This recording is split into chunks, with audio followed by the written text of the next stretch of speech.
त्रेता युग की बात है। कैलाश पर्वत पर माता पार्वती भगवान शिव के साथ भ्रमण कर रही थी। शिव बड़े प्रसन्न थे।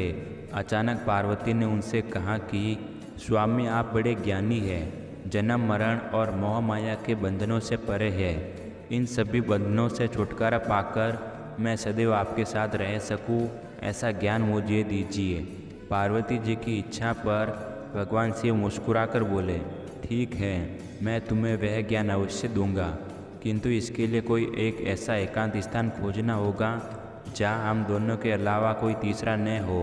पार्वती जी और भगवान शिव दोनों ही हिमालय में ऐसा स्थान खोजने लगे।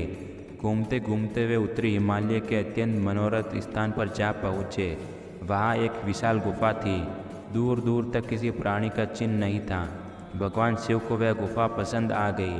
पार्वती जी के साथ वे उस गुफा में चले गए। आशा के विपरीत गुफा में उन्होंने कुछ पक्षी देखे। पक्षियों को देखकर पार्वती उदास हो गई। भगवान शिव ने उनकी मनोदशा भांप ली।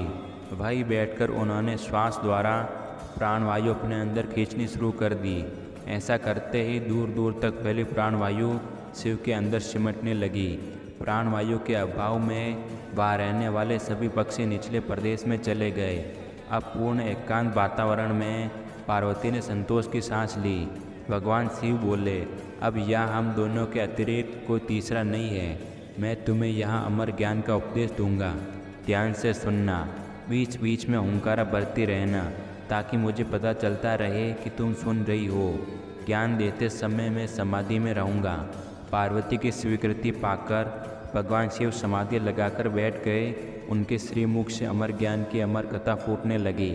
सारी गुफा दिव्य आभा और सुगंध से भर उठी। कथा सुनते सुनते पार्वती जी इतनी विपर हो उठी कि उन्हें निंद्रा ने आ घेरा। कब नींद आ गई उन्हें पता ही नहीं चला। अमर कथा समाप्त हुई तो भगवान शिव की समाधि टूटी। उन्होंने देखा पार्वती जी बेसुध होकर सो रही है। शिव जी चकित हो उठे।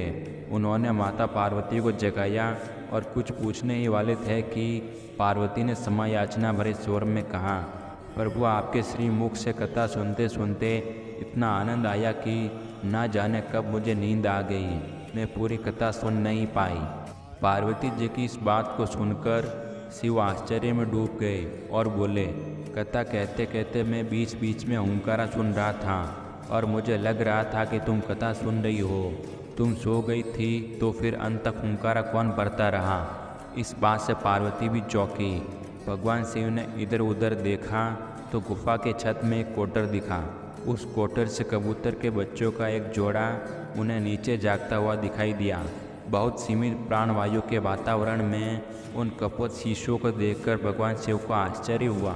उन्होंने सोचा कि यह कोई मायावी जीव है जो कपोत शीशे के रूप में अमर कथा सुन रहे थे। भगवान शिव ने कुपित होकर पूछा, कौन हो तुम? इस वेश में यहाँ क्या कर रही हो? कबूतर के बच्चों में से एक बोला, भगवान, हम यहाँ इस कोटर में अंडेज के रूप में थे। जब आपने यहाँ की प्राणवायु को अपने में समेट लिया तो मेरी माँ यहाँ से उड़ गई। हम अंडे से बाहर निकले तो आपकी अमर कथा यहाँ गूंज रही थी। इस कथा के प्रभाव से हमें इतनी शक्ति आ गई कि कथा सुनते हम हुंकारा भरते रहे। प्राणवायु के अभाव का हम पर असर नहीं हुआ।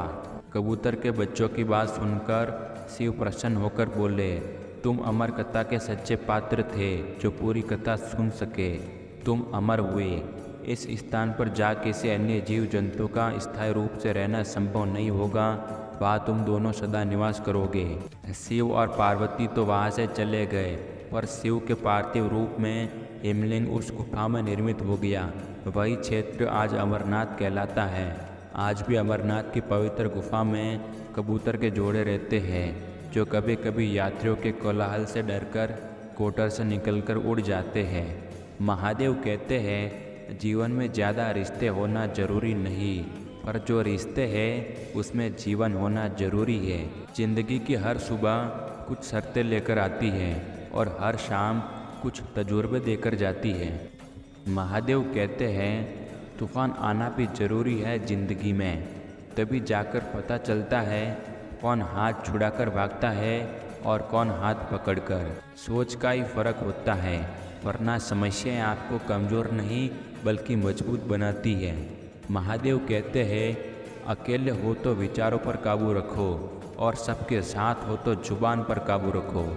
कोई भी रिश्ता अपनी मर्जी से नहीं जुड़ता, क्योंकि आपको कब कहाँ किससे मिलना है ये ऊपर वाला तय करता है।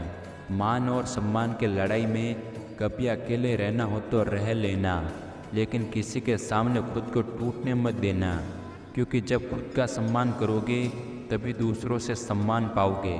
दिल साफ और मकसद सही हो तो यकीन रखो, किसी न किसी रूप में ईश्वर आपकी मदद करते हैं। महादेव कहते हैं, कभी भी किसी पे आंख बंद करके भरोसा ना करें, क्योंकि दुनिया इतनी भी अच्छी नहीं है कि आपके भरोसों को कायम रखें। ख़त्म तो सब धीरे धीरे होता है, लेकिन पता अचानक लगता है। मुश्किल वक्त दुनिया का सबसे बड़ा जादूगर है, क्योंकि वह एक पल में आपके चाहने वालों के चेहरे से नकाब हटा देता है। गलती जीवन का एक पन्ना है, लेकिन रिश्ता पूरी किताब है। ज़रूरत पड़ने पर गलती का एक पन्ना फाड़ देना, लेकिन एक पन्ने के लिए पूरी किताब को मत खो देना। किरण चाहे सूर्य की हो या फिर आशा की, जीवन के सभी अंधकार मिटा देती है। महादेव कहते हैं, सब्र और सच्चाई एक ऐसी सवारी है जो अपने सवार को गिरने नहीं देती, ना किसी के कदमों में ना किसी की नज़रों में। अपने आप को धोखा ना दिया जाए तो आखिर में एक बेहतरीन कामयाबी हासिल होकर रहती है। अकेले चलना बहुत मुश्किल होता है, बहुत ही ज़्यादा मुश्किल, लेकिन अकेले उठाया हुआ हर कदम तुम्हारे इरादों को मजबूत बनाता है। महादेव कहते हैं, हर वो इंसान जो अपनी लड़ाई अकेले लड़ रहा हो, अपना रास्ता अकेले तय कर रहा हो, लोगों की कड़वी और चुभती बातों को अकेले सह रहा हो, बस अपने रास्ते पर चलते रहो और आगे बढ़ते रहो। मैं तुम्हारा साथ अवश्य दूंगा। जिंदगी की कमाई दौलत से नहीं मापी जाती, अंतिम यात्रा की भीड़ बताती है कि कमाई कैसी थी। सत्य केवल उनके लिए कड़वा होता है जो लोग झूठ पर रहने के आदी हो चुके हैं। हर हर महादेव।